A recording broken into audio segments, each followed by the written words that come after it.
Europe 1, bonjour la France. Daphné Burki. Il est 11h37, nous sommes avec vous. C'est votre 10-12 sur Europe 1 avec notre invité Fabrice Eboué et évidemment Bertrand Chameroy, Mathilde Terrier, Elisabeth Assayag, le public et tout de suite Ben. On accueille Ben qui a quelque chose à nous dire. Bonjour Daphné. Bonjour. Il est pas là, mon Ariel? Non, aujourd'hui il n'est pas là, on l'embrasse d'ailleurs. Flûte. Bon bah tant pis pour lui. Bonjour Fabrice. Bonjour. Bonjour à tous. Est-ce que vous avez entendu parler de cette histoire incroyable qui fait un énorme buzz sur Internet depuis ce matin? C'est celle de Claude. Claude, c'est un retraité. Il a 65 ans. Il habite dans la Sarthe. Et il est allé à un tournoi de pétanque le week-end dernier et il a remporté le premier prix. Super. Son poids en rillettes de doigts. Bon, voilà, je sais que Fabrice adore les rillettes.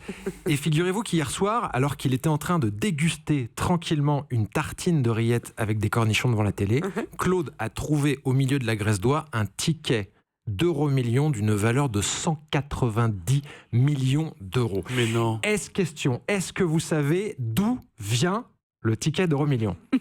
Alors attendez, le plus fou dans cette histoire, c'est que c'est pas le producteur de rillettes qui a perdu son ticket d'euro million, c'est pas non plus le vendeur de rillettes qui aurait égaré son ticket, c'est même pas le livreur qui aurait voulu ouvrir une boîte de rillettes et puis qui aurait paumé son ticket. Ce qui est incroyable, c'est que personne n'a perdu son ticket d'euro million, en tout cas personne n'a perdu son ticket d'euro million dans des rillettes, puisqu'en réalité, c'est moi qui ai inventé toute cette histoire pour me rendre intéressant et avoir enfin une info what the fuck que Bertrand Chameroy n'avait pas déjà traité.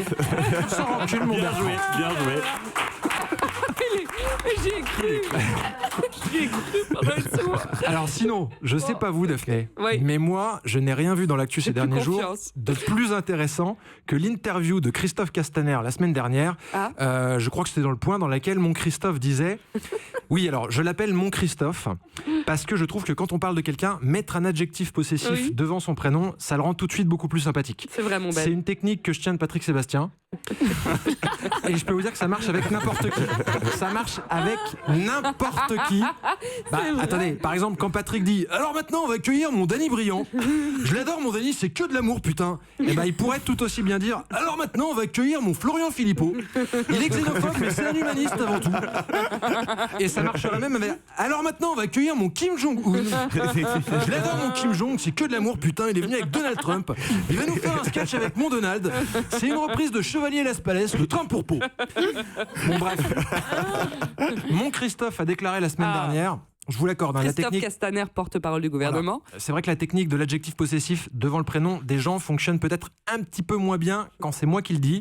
Peut-être parce que j'ai pas la voix de Patrick Sébastien ni sa coupe de cheveux, mais n'empêche que mon Christophe Castaner a dit assumer la dimension amoureuse de sa relation avec le président. Alors quand on s'est dit, ça y est, on a notre Valérie Trierweiler du quinquennat Macron. Il a même dit, tout chez Emmanuel est fascinant, son parcours, son intelligence, sa puissance physique. C'est beau, on dirait une réplique d'un film de Claude Lelouch ou une interview de Julie Gaillet au sujet de François Hollande. C'est sublime, ça donne des frissons. Mais oubliez un instant mon imitation de Patrick Sébastien et soyons sérieux 2 minutes.